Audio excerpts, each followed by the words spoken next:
Don't ask favors from me if you don't oblige on your end. समझ में आया? चलिए, so we will be going ahead. So आपका कोई JCERT facility पढ़ाई नहीं होगा, only NCERT line by line. So ये हम लोग देख रहे थे ऑलरेडी. इसमें से नर्वस सिस्टम तो हमारा हो चुका है.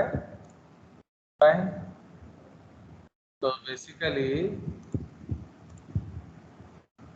आज आप लोग इतना लेट क्यों ज्वाइन किए?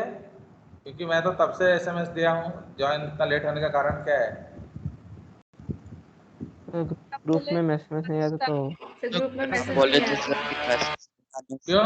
देना. मैसेज तो मैं 1 घंटा पहले कर दिया हूँ. 9 o'clock sharp I have done message. अभी भी बच्चे घुस रहे हैं आपकी क्लास में.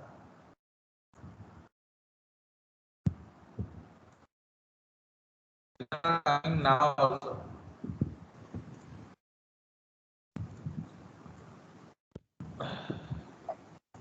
फिर आपने चलिए, सो okay, so now I am unable to hear you, so I will not bother about you. So actually this is the concept. तो न्यूरॉन जो है ये हम लोग का जो है स्ट्रक्चरल फंक्शनल यूनिट है. We have already discuss that basically neuron जो है आपका वो क्या है? वो longest cell of the body है and some neurons measure almost the length of your body. ठीक है. नाउ इस न्यूरॉन में जनरली हम लोग 2 पार्ट्स देखते हैं. We will see the cell body and we will see 2 types of processes. ठीक है. तो ये 2 तरह का प्रोसेसेस आप पाएंगे. एक है जो एफरेंट प्रोसेस या डेंड्राइट्स, एक है जो efferent process that is called axons. ठीक है. नाउ अगर आपका एक ही प्रोसेस होगा तो that is generally an axon. इसलिए एक्सॉन जनरली 1 होता है. ओके. तो एक्सॉन इज जनरली 1. डेंड्राइट्स में भी 0, 1 और many. तो इसीलिए अगर एक न्यूरॉन में ओनली एक्सॉन है तो that is called a unipolar neuron. मतलब इसमें आपका एक ही प्रोसेस होता है. जनरली हमें एम्ब्रियोनिक स्टेजेस में दिखाई देगा. okay, you will see that in the embryonic stages and you will also see them where in your early neurons in case of your animal kingdoms. ठीक है. Sir hydra. उसके बाद आ जाता है बाइपोलर न्यूरॉन्स. तो बाइपोलर न्यूरॉन में क्या होगा? बिकॉज ये जो क्लासिफिकेशन आप पढ़ रहे हो एनसीईआरटी में, ये एंशिएंट क्लासिफिकेशन है. अभी काफी बदल चुका है. तो मैं पढ़ाने वाला था, आपने मना कर दिया तो गया. So now you have to read on your own.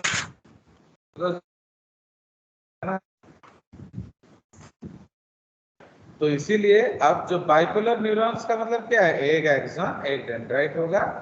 जितने भी रिसेप्टर्स हैं हमारे बॉडी में they are basically bipolar neurons. ठीक है.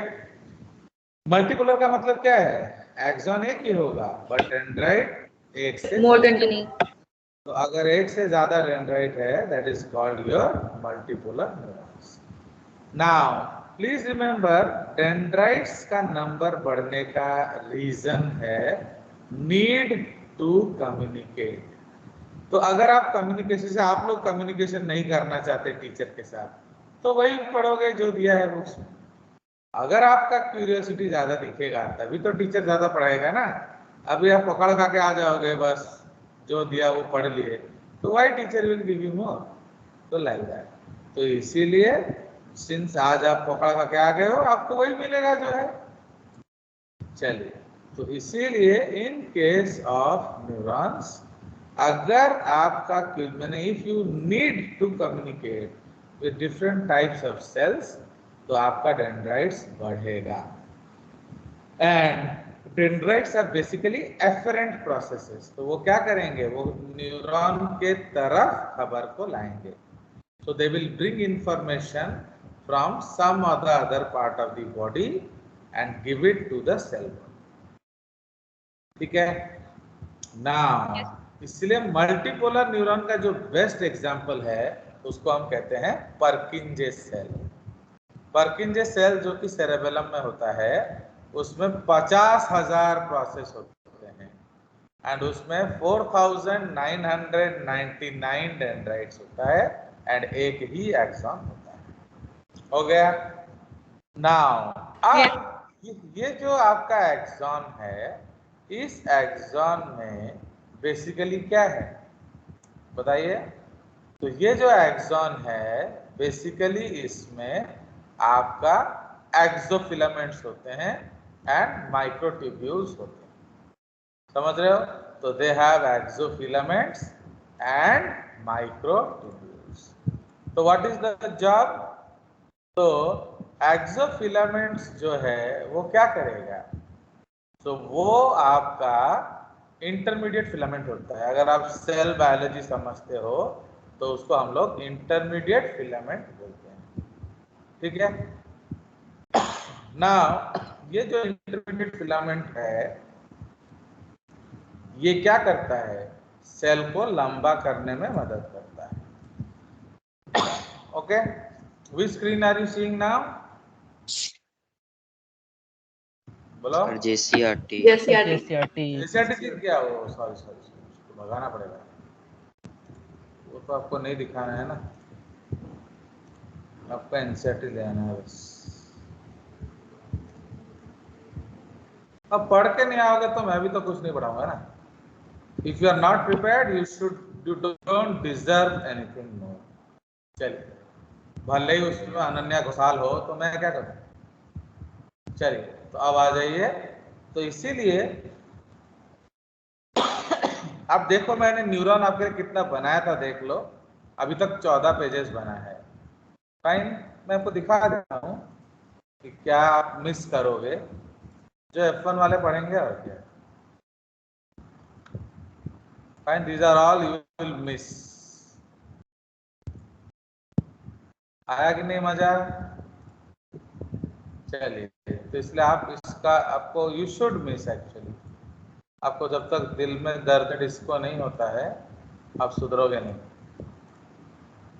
चलिए, अच्छा है बिकॉज एनसीईआरटी का ना जल्दी खत्म हो जाता है, वो बहुत इंपॉर्टेंट है।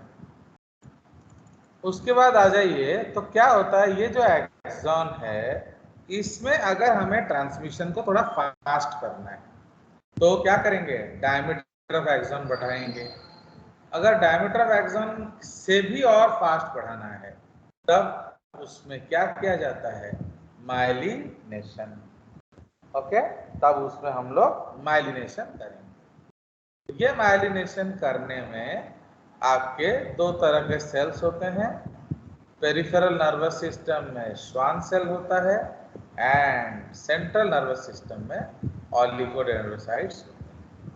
तो वो क्या करते हैं? दे टोटली रैप द न्यूरॉन। तो वो न्यूरॉन को पूरा रैप करते हैं। तो उससे क्या होता है? आप जानते हो जो मायलिन है, मायलिन एक स्फिंगोफॉस्फोलिपिड है, ठीक है। तो लिपिड का मतलब क्या है? Hydrophobic substances. तो अगर हाइड्रोफोबिक सब्सटेंसेस होंगे तो आयन एक्सचेंज होगा ना नहीं होगा? नहीं होगा। नहीं होगा। नहीं तो होगा। अगर आयन एक्सचेंज नहीं होगा तो क्या इंपल्स ट्रांसमिशन होगा? No sir. नहीं होगा। So there is no ion exchange at the areas where we have myelin sheath. तो इसीलिए बीच बीच में क्या होगा? माइलिन शीथ नहीं होगा। तो those areas where there is myelin sheath, उन गैप्स को हम लोग क्या कहते हैं? Notes of Randy. Nodes of Ranvier. So those are called nodes of Ranvier. तो ये जो nodes of Ranvier है, यहाँ माइलिन शीथ नहीं है, तो यहाँ न्यूरिलेमा एक्सपोज्ड है, तो यहाँ आयन एक्सचेंज हो सकता है।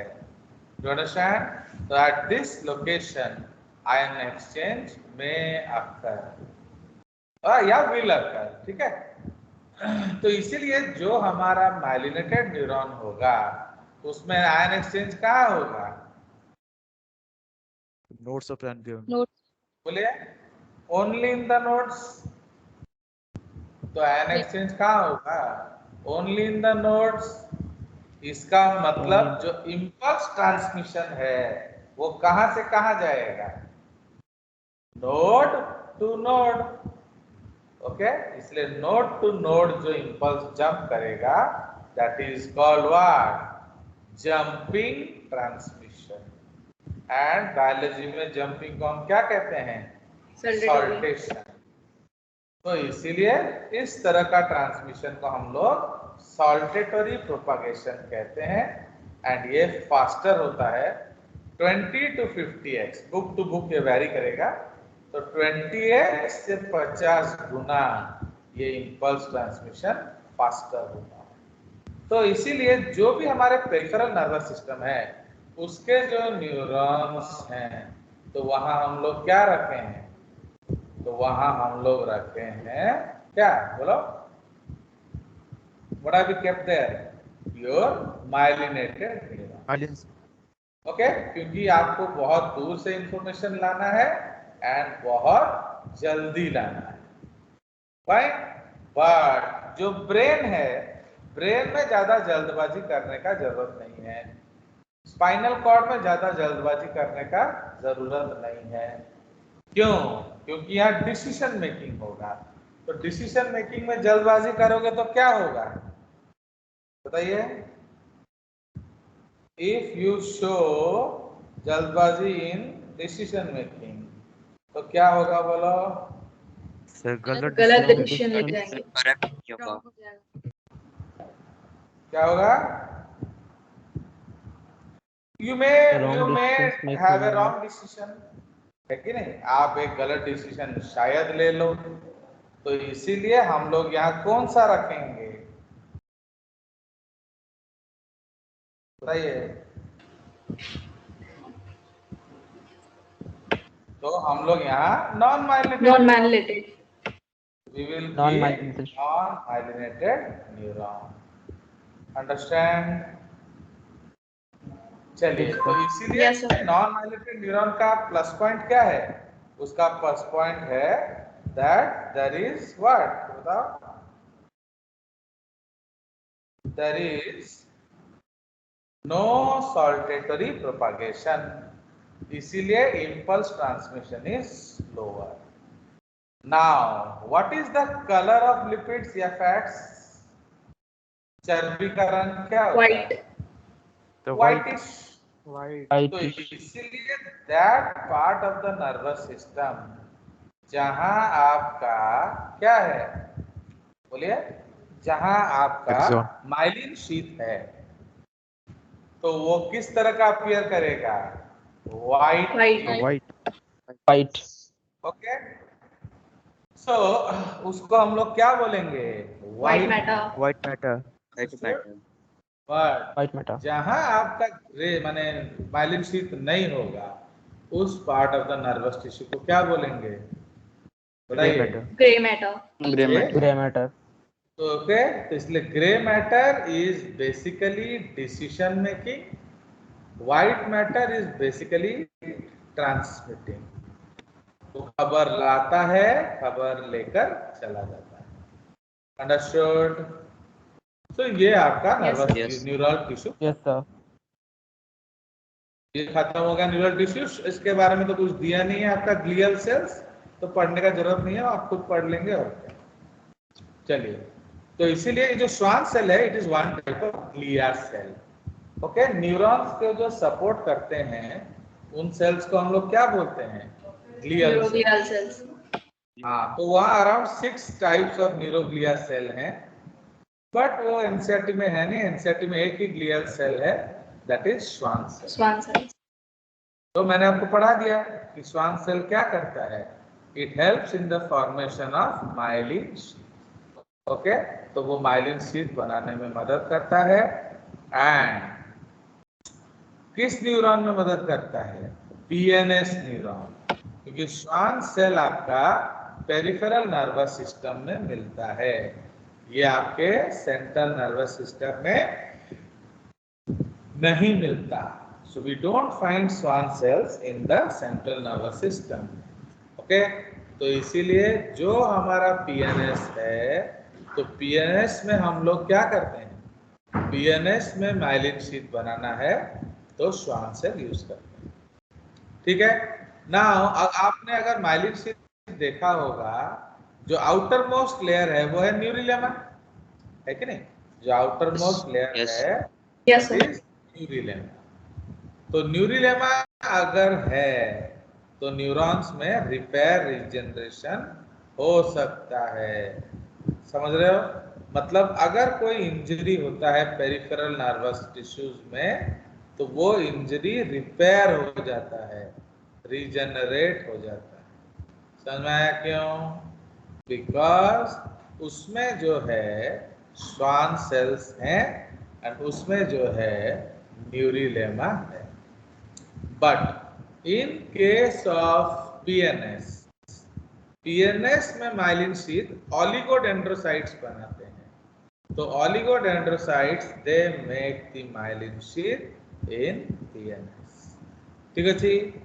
नाउ ये आपका कंसेप्ट है। अब ये जो पीएनएस में बनाएगा इसमें पीएनएस माइलिन, में तो शायद स्वान सेल्स बनाते हैं ना? हाँ बोलो, सुनाई नहीं दे रहा मेरे को, जोर से बोलो। पीएनएस में स्वान सेल्स बनाते हैं या ओलिगोडेंड्रोसाइट्स? पीएनएस पेरिफेरल में श्वान सेल्स, सर आपने सेंट्रल ओलिगोडेंड्रोसाइट्स में बोला ना इसलिए। ऑलिगोडेंड्रोसाइट्स। पेरिफेरल नर्वस सिस्टम में श्वान सेल्स बनाते हैं, सेंट्रल नर्वस सिस्टम में ऑलिगोडेंड्रोसाइट्स बनाते हैं। तो जब ऑलिगोडेंड्रोसाइट्स बनाते हैं अब ऑटोनॉमस में, हाँ बोलो क्या हुआ, बोलो। चलिए, तो जो ऑलिगोडेंड्रोसाइट्स बनाते हैं तो उसमें न्यूरिलेमा नहीं होगा। तो अगर न्यूरिलेमा नहीं है तो रिपेयर रीजनरेशन नहीं होगा। समझ में आया? So that is why no Schwann cell, no repair regeneration of neurons.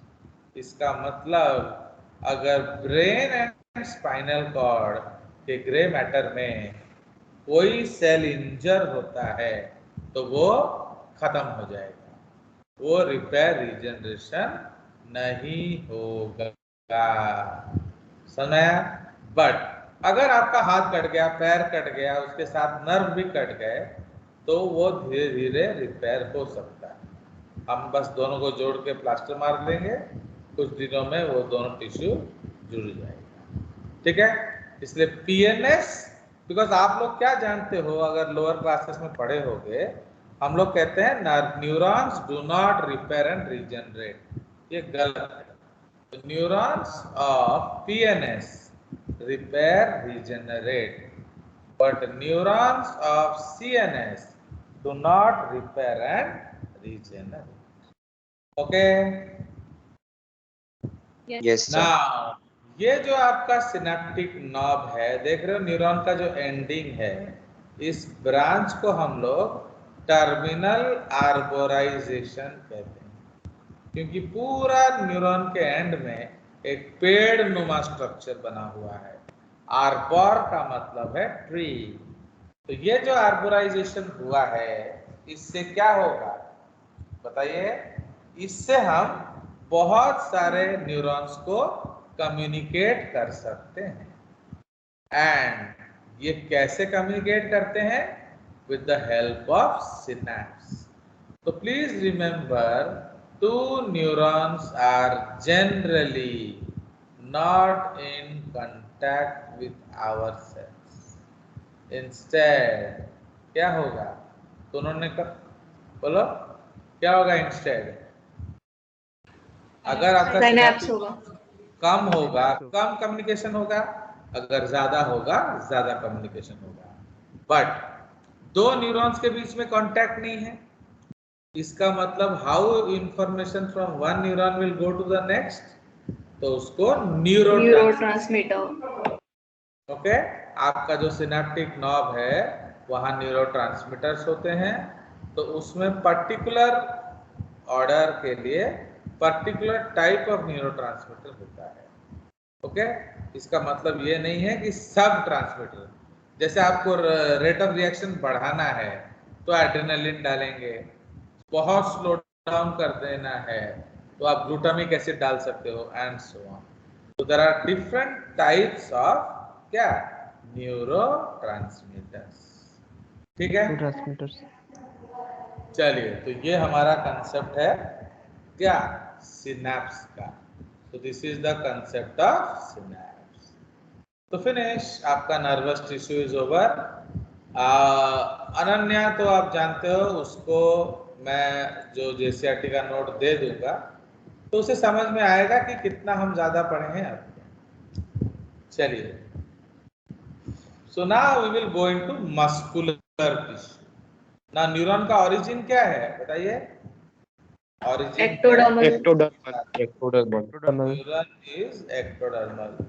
Neuron हो गया, आपका न्यूरोग्लिया सेल्स हो गए, या फिर आपके, आप देख लो, you can see whatever things you are knowing, accordingly you can decide. ठीक है? सर हाँ, सर अगर पूरा कंटिन्यूअसली माइलिनेटेड होंगे तो इम्पल्स कैसे कंडक्ट होगा? पूरा कंटिन्यूअसली माइलिनेट नहीं होगा ना। तो पूरा कंटिन्यूअसली माइलिनेशन अगर हुआ तो इम्पल्स पूरा ऊपर से नीचे जंप करेगा। समझ रहे हो कि नहीं? Yes sir. भाई जहां आयन एक्सचेंज हो सकता है वहीं होगा। तो जनरली अगर आप सीएनएस को देखोगे, उसमें जो आपका माइलिनेशन होता है, जैसे पीएनएस में कम डिस्टेंस पे गैप होता है और सीएनएस में 100 माने काफी डिस्टेंस पे गैप होता है। ठीक है, बट गैप होता है। आप कह सकते हो कि neurons of PNS have more nodes of Ranvier, neurons of CNS have less nodes of Ranvier. Okay, तो इसलिए उसमें भी इम्पल्स ट्रांसमिशन होगा बट कुछ ज्यादा जंप लगाना पड़ेगा। Okay, yes sir. Yes sir.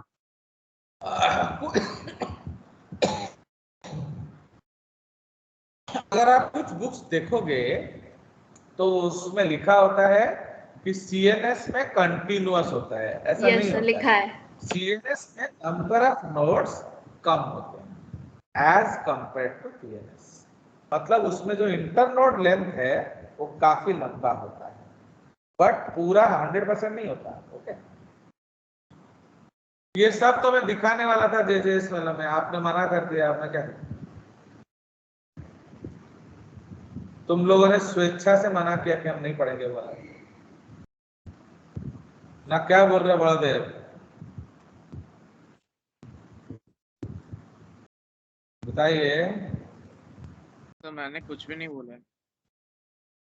तो साउंड नहीं आ रहा है तुम्हारा, तो मैं क्या करूँ? सर मैंने कुछ भी नहीं बोला है।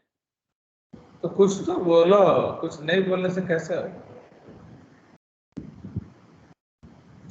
सर मैंने पढ़ने मना नहीं किया है। तो क्यों नहीं मना किया? आप तैयारी करके क्यों नहीं आए? सर जीआरबी में सर लिखा है कि sir unipolar nerves are found in hydra. Sir बहुत कुछ गलत दिया है। नहीं नहीं, यूनिपोलर हाइड्रा में है, क्यों गलत है? उनमें तो नॉन पोलर होता यूनि है। हाइड्रा में आपका यूनिपोलर या नॉन पोलर होगा। समझ रहे हो? प्रोसेसेस जीरो होंगे या कुछ, कोई उतना बड़ा प्रॉब्लम नहीं है। चलिए, so now we are discussing muscle tissue.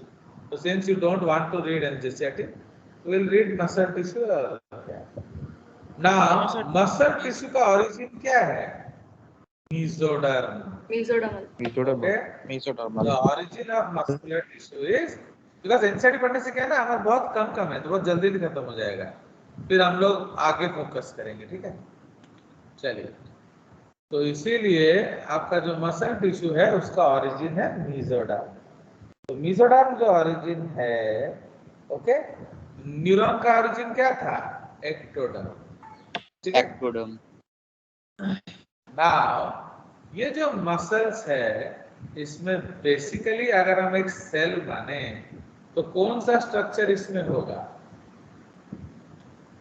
बताइए? Which part of the cell is abundant in muscles? वो भी वैरी करता है, actually it also varies. Okay, एक सेकेंड, गेट पर।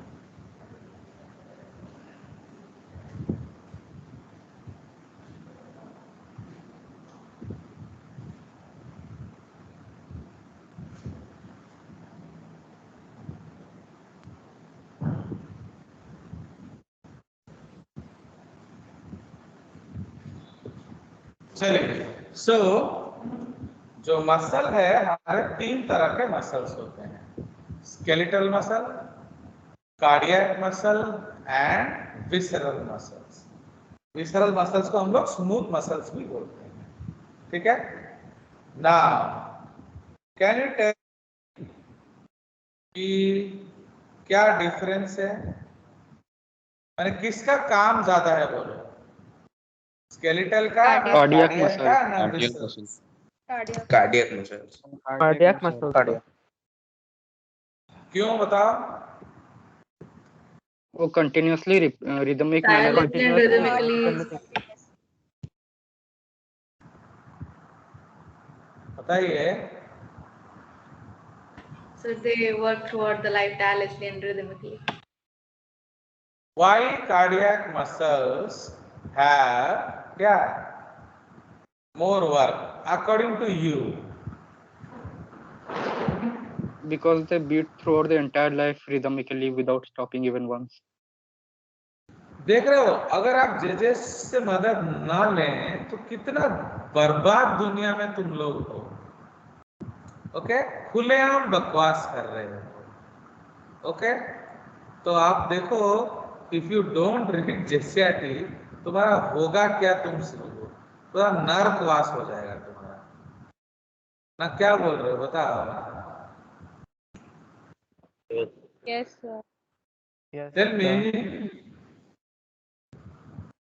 आप किसका काम ज्यादा है, स्केलेटल का ना विसरल का ना कार्डियक का?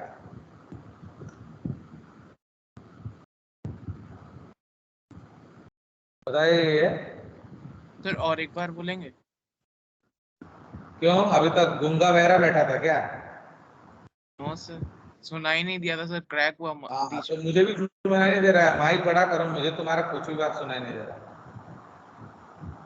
चलिए, so actually what happens in case of your क्या, in case of your skeletal muscles and visceral muscles and cardiac muscles, किसका काम ज्यादा है, वर्कलोड किसका ज्यादा है? बताइए अनन्या, आप क्या सोचते हैं? Be louder. Skeletal. नहीं, क्यों, आपको जस्टिफाई करना पड़ेगा। अभी तक कार्डियक बोल रहे थे, अभी फिर स्केलेटल हो गया, आप पार्टी बदल रहे हो। Because it works differs according to need. चलिए, Cardiac और बोले, एनी अदर आंसर्स? कोई और आंसर है? ये जो आपको धोखा है ना कि कार्डियक मसल्स एंडलेसली बीट करते हैं, डे 1 से डे एंड तक एंडलेसली बीट करते हैं, बिल्कुल रेस्ट नहीं लेते, ये प्योर बकवास है। समझ रहे हो? अब आप देखो, अभी तक का आपका जो education, it is based on pure बकवास। ओके, कोई भी है दुनिया में जो बिना रेस्ट के काम कर सकता है? बताइए। नो।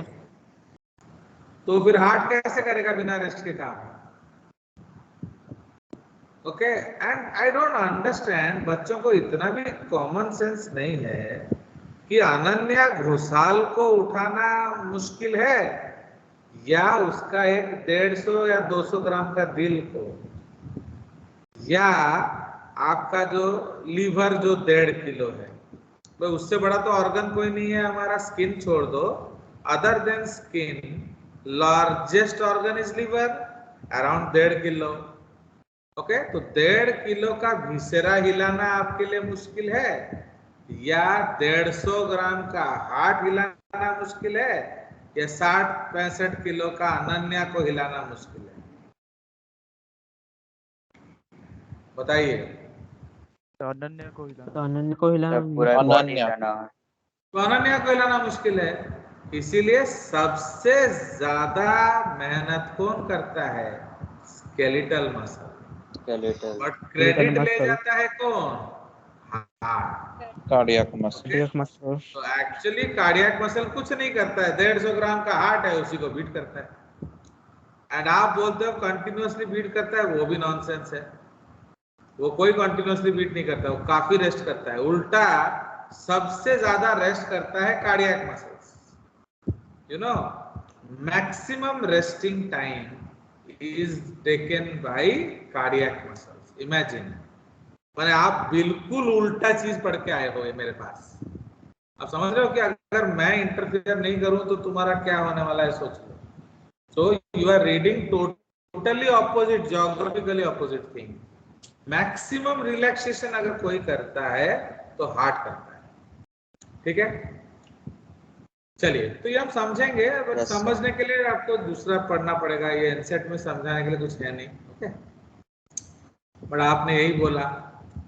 तो ना पहला पॉइंट, तो you make a table of, यहां तो हम बना नहीं सकते, आप एक टेबल बनाइए। एक टेबल बनाइए, उसमें फर्स्ट कॉलम में लिखिए स्केलेटल मसल, सेकंड में लिखिए विसरल मसल, थर्ड में लिखिए आपका कार्डियक मसल।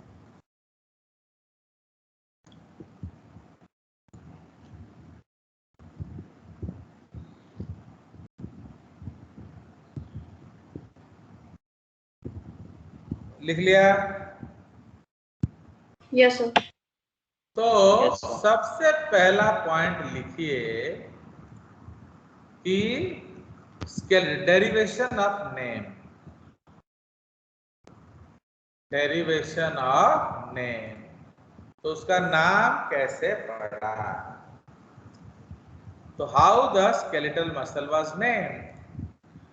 देखिए, it is associated with the skeleton. It is associated with the skeleton and helps in movement and locomotion. Okay, so it helps in the movement and locomotion. तो ये हमारा पहला point है। चलो मैं आपको वो वन नोट में करा देता हूँ, है कि नहीं? तो वो आपको टाइपिंग करना भी आसान हो जाएगा। इतना मेहनत किया, आप लोगों ने मना कर दिया पढ़ेंगे कैसे? क्या इतना बढ़िया नोट आपके लिए बनाया है।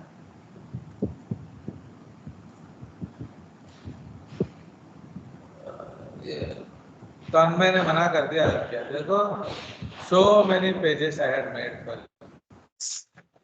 कितना बड़ा बड़ा डायग्राम बनाया था आपने, सब बेड़ा कर।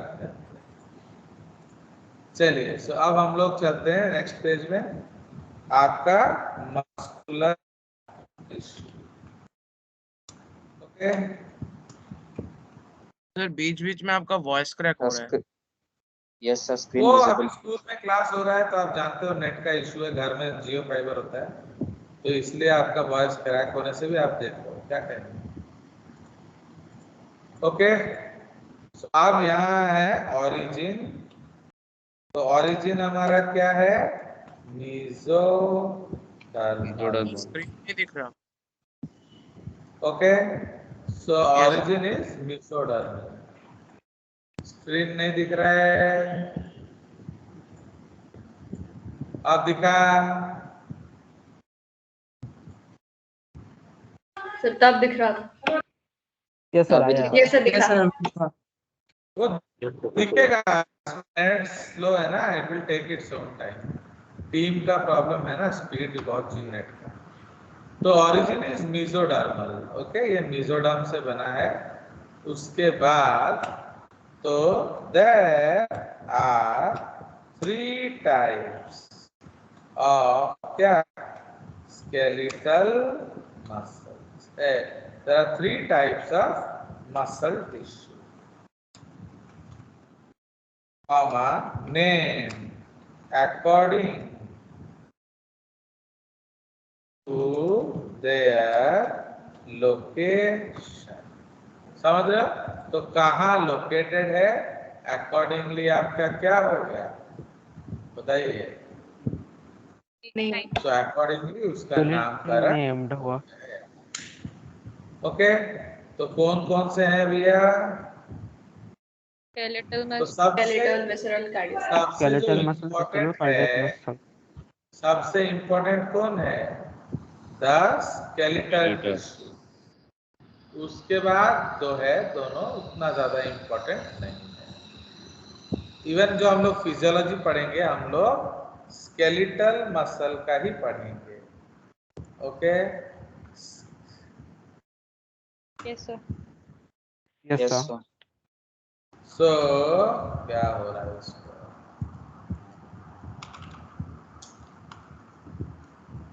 देखो तुम लोग पढ़ के नहीं आने से सब डिस्टर्बेंस होता है।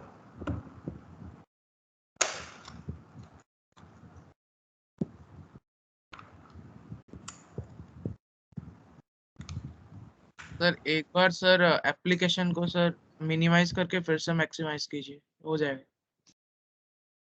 टाइप नहीं हो रहा था तो स्केलेटल मसल्स ना visible. Yes, sir. Yes sir. Yes sir. उसके बाद आ गया विसेरल मसल्स।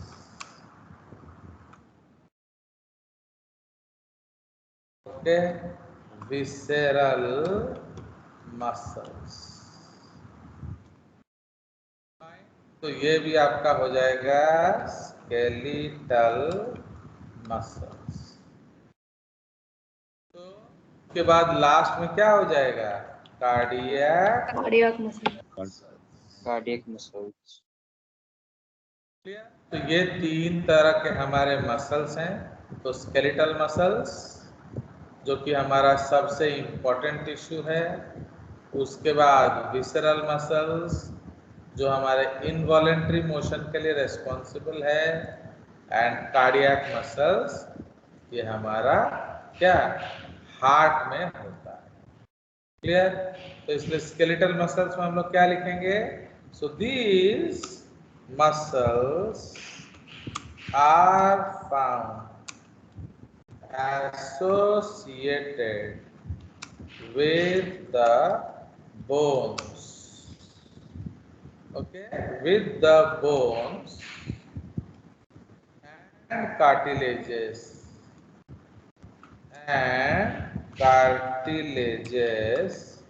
of the क्या skeletal system.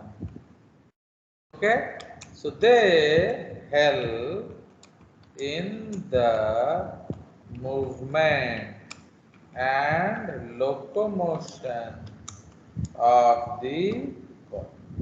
तो आप जो मूवमेंट एंड लोकोमोशन करते हैं उसके पहले किसका हाथ है? बोलिए। उसके ऊपर आपका जो है स्केलेटल मसल्स का हाथ। ठीक है जी।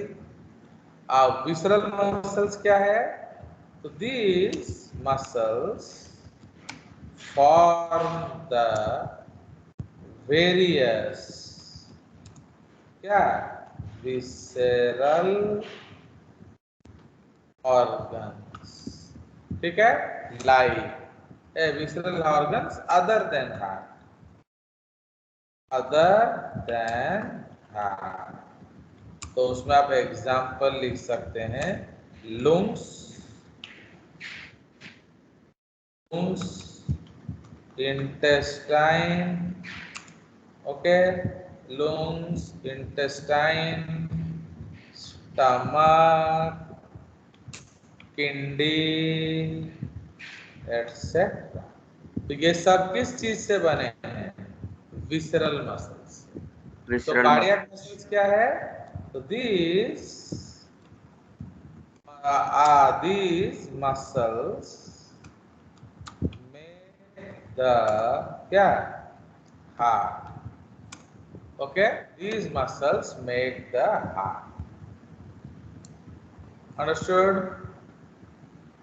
Yes.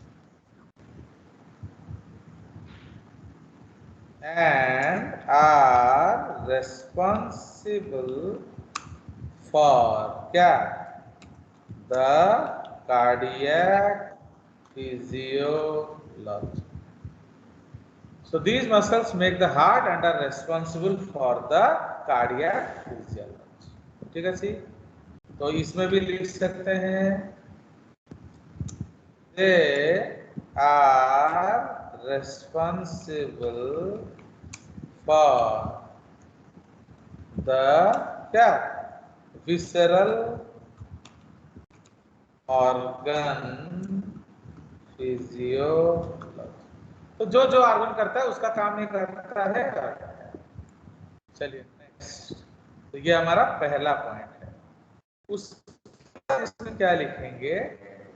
These muscles are under the control of central nervous system and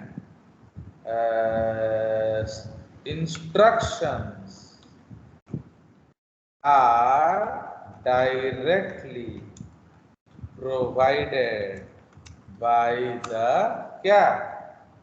बोलिए? Directly provided by the somatic nervous system branch of CNS. ठीक है?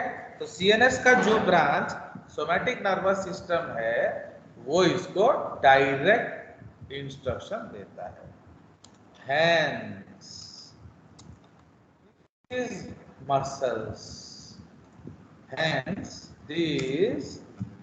muscles are under the control of will. मतलब ये इच्छा के अनुसार काम करेंगे। आपका मन नहीं है कि हम नहीं लिखेंगे तो नहीं लिखेंगे, आपका मन है हम नहीं चलेंगे तो नहीं चलेंगे। तो अंडरस्टूड? आपका मन है कि मैं हाथ नील डाउन नहीं होऊंगा तो नहीं होगे।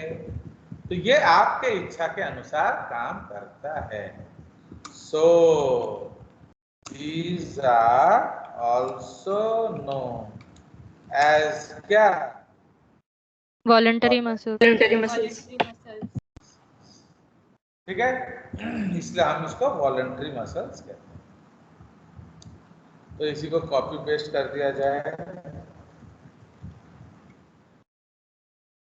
So these muscles are under the control of CNS and instructions are directly provided by the autonomic nervous system.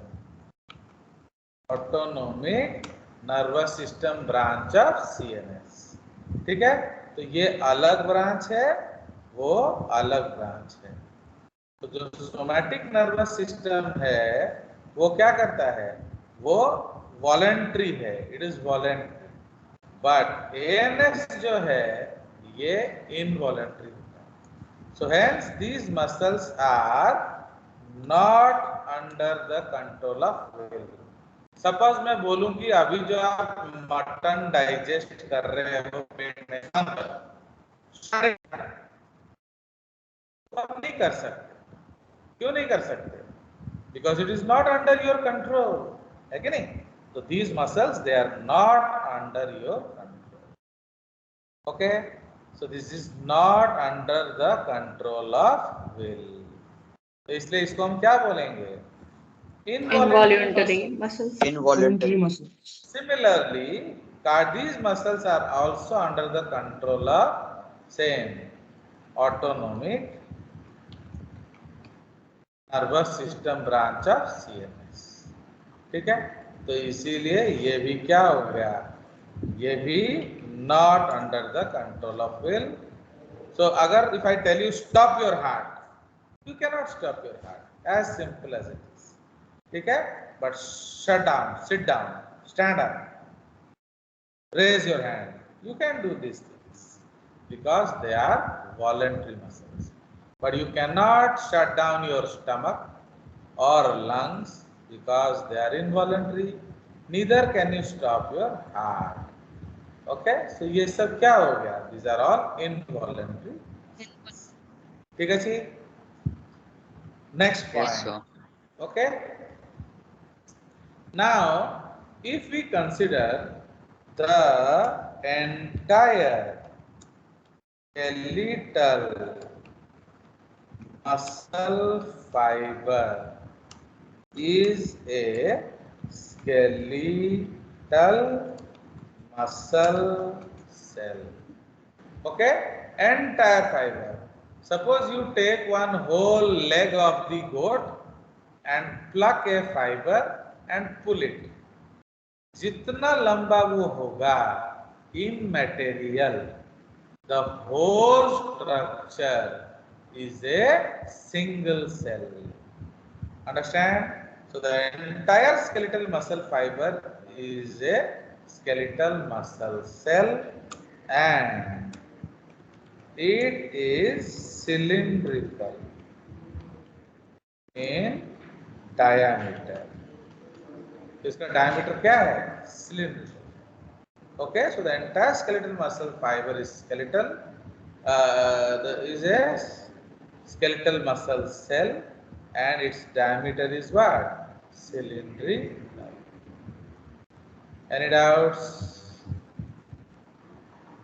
No, sir. No, sir. Sir, हाँ बोलो. This when you do, you know, when you are eating mutton on Sunday, जब Sunday आप mutton खाओगे, you eat one whole leg of a goat and just pluck one egg, you pluck one muscle and pull it. You will see it is very long. But if you are 5 feet tall, so your information from the leg has to go to brain. तो इसीलिए what should be the length of a neuron? बोलो, taller होना चाहिए ना shorter होना चाहिए? Length of skeletal muscle fiber. Taller. So this is the concept. Okay. So the entire skeletal muscle fiber is a skeletal muscle cell and it is cylindrical in diameter. Now, visceral muscle cells are spindle shaped and unicellular. तो जो visceral muscles हैं, these are spindle shaped and unicellular. ठीक है? Next point जो है, the cardiac muscles. Cardiac muscles are क्या? Cardiac muscles are also cylindrical and their diameter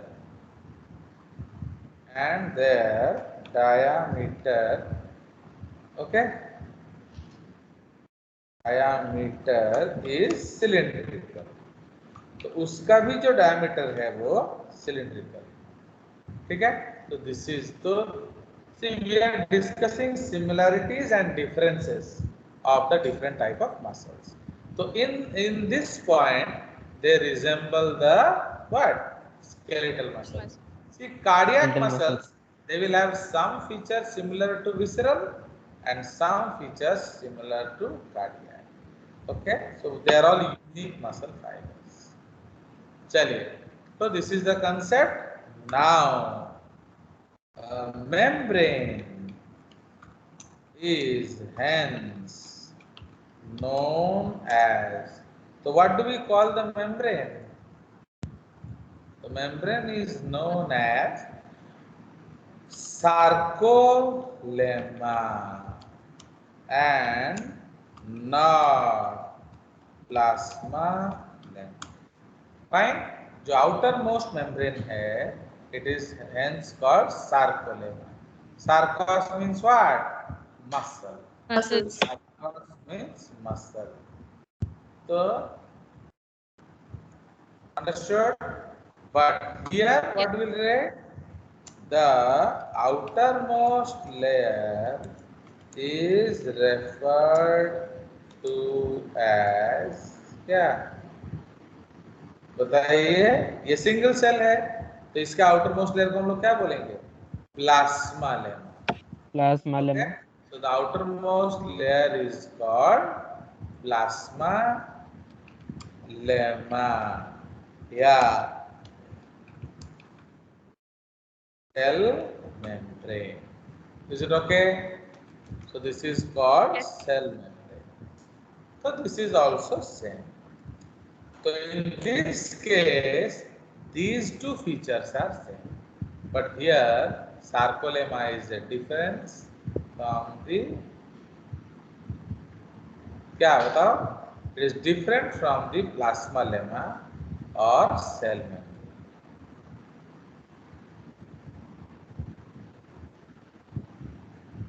Next point. अब next point हम लोग क्या डिस्कस करेंगे? Now this is unbranched. Skeletal system is unbranched. This is also unbranched, but cardiac muscles are branched. So this is a rare exception, okay? So cardiac muscles are branched. Fine. So unbranched, unbranched, and branched. Okay. Now, उसके बाद next point is the entire muscle is very important point. Okay, the most important component of these fibers. Okay, the most important component of these fibers are what? Myofilaments. Okay, so the most important components of these fibers are myofilaments. Now, what are myofilaments? In cellular language, we call it what? We call it microfilaments. These are called microfilaments. So in cell we call it microfilaments. In muscle we call it myofilament. Why you know? Because myos is another name of what? Muscle. The most important component of these are fibers.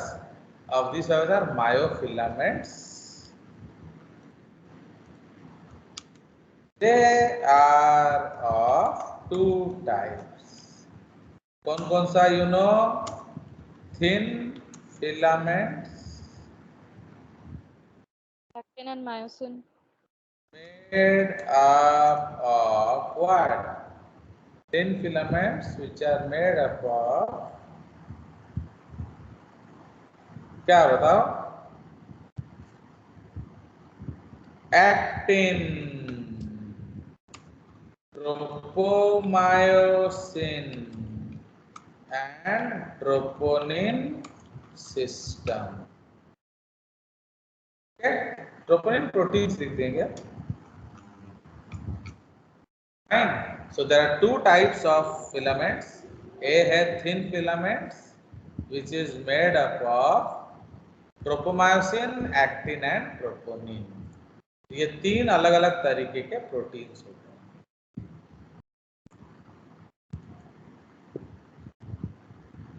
Okay, and second one is myosin filaments. Okay, myosin filaments. So made up of heavy narrow myosin. ठीक है, इसको हम लोग HMM बोलते हैं. Myosin filaments made up of आप myosin ले लो, ये हम लोग बाद में करेंगे. Of myosin to thick filaments लिख लो. Thick filaments made up of myosin. Fine. तो ये आपका 2 types of filaments हैं. So in the skeletal muscle cell, they are the most important components. Okay. Now these 2 filaments contribute to nearly 85%. या ज्यादा भी हो सकता है, 85 to 90% of entire composition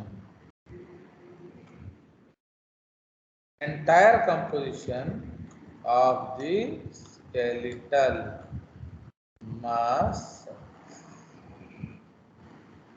Fine.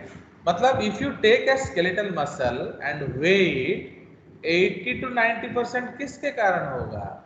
आपके thin and thick filaments. Understood? And ये क्या, what they do and etc. we will study in muscle contraction chapter. Okay? Fine. Now, Yes, sir. the thin filaments are lighter and the thick filaments are darker. This gives a क्या, striated या striped appearance. ठीक है. So if you see this thing, तो thin filament, thick filament, I will show you. आप उसमें देख सकते हो.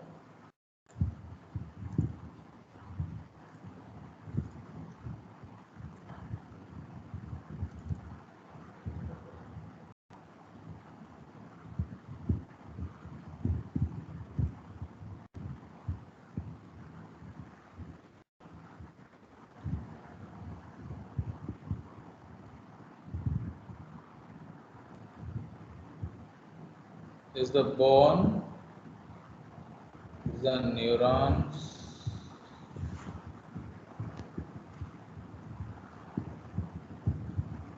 Now, are you seeing this diagram?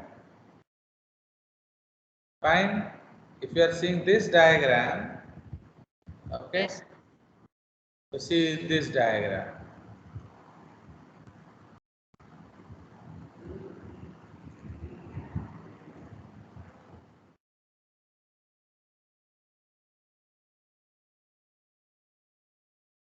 Now I am enlarging it.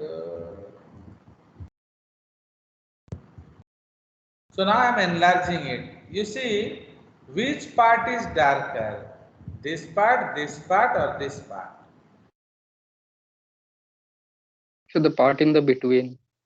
In the middle, the part in the middle. So if you see the part in the middle, so what fibers are there here? बताइए. They are called myosins. देख रहे हो कि नहीं? So they are called myosins. Fine.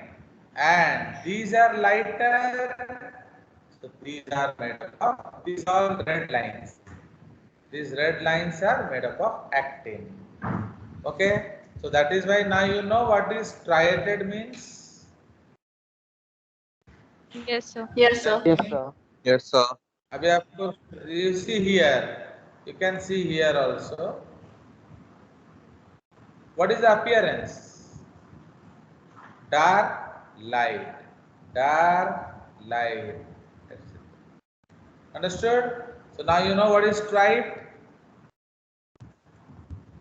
Yes, sir. Yes, Yes, sir. sir. Yes, sir. So now let Yes, us sir. go ahead.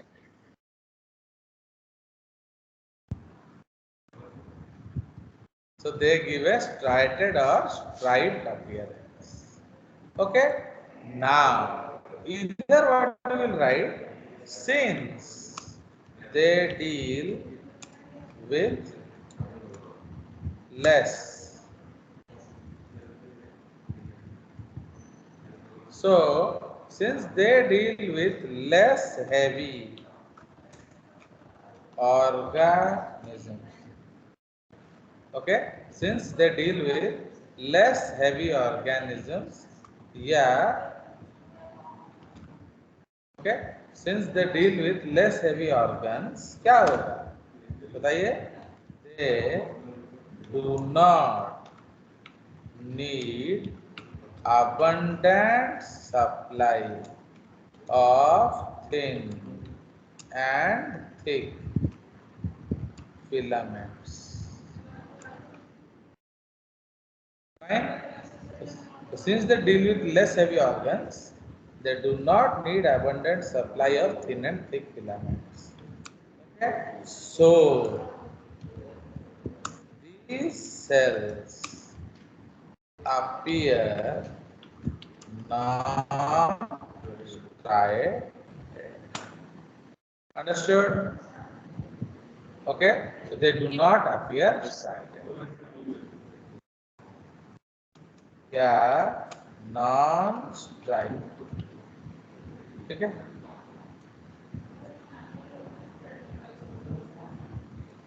Okay. इधर भी हमें लिखी हुआ these cells, okay, these muscles also appear, okay, so these muscles also appear light and dark, okay, so right.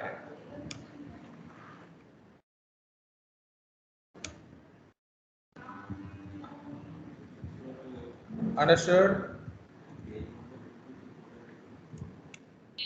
Okay, so Yes, these sir. muscles also appear light and dark. If you see them, they also appear light and dark, so striated and striped. But in these muscles, striations are not due to the presence of what? Okay, presence of thin and thick filaments. Okay, so these muscles also appear light and dark, so striated. But in these muscles, striations are not due to the presence of thin and thick filaments. Okay, they appear striated due to the presence of intercalated discs. ठीक है?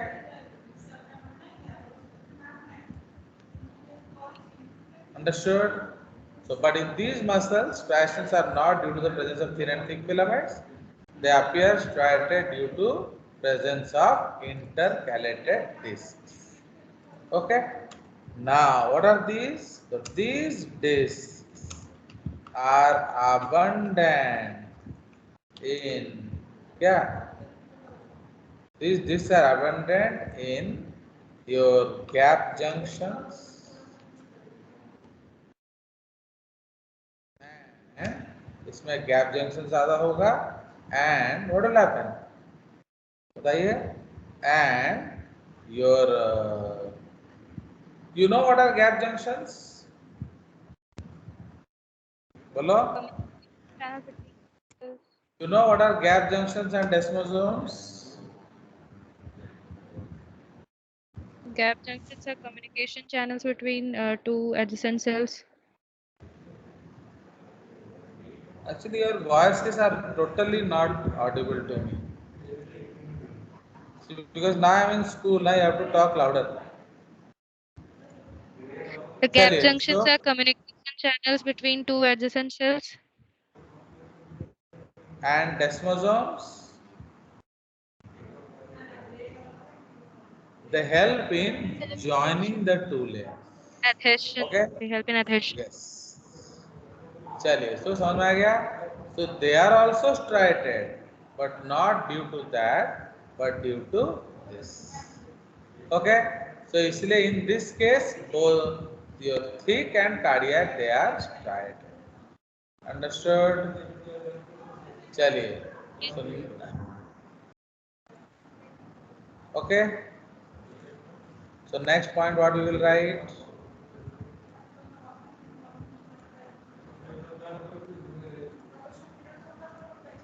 So what we will write? Chaliye. So if you see here, this is what? If you see this section, okay? You see this section of a muscle. So in skeletal muscles, what you will find? Okay? So देखिए. So this is striated, striated, non-striated. Okay? So cardiac muscle is striated, but that is not striated. Okay? Now here, so which screen is visible to you? OneNote or what? Sir, Microsoft Teams का दिख रहा है. चलिए. Now in skeletal muscles, okay, skeletal muscle cells, the partitions are lost. Okay, the partitions are lost, hence the resulting skeletal muscle cell is what? बताइए. So there is no partitions. Is a syncytium या multinucleated condition. Okay. So here in skeletal muscles, you will find multinucleated condition. Okay. But these are uninucleate and these are also uninucleate. Okay. So is it understood? Yes, sir. Yes, sir. Yes, sir. Yes, sir. So we will end the class today now.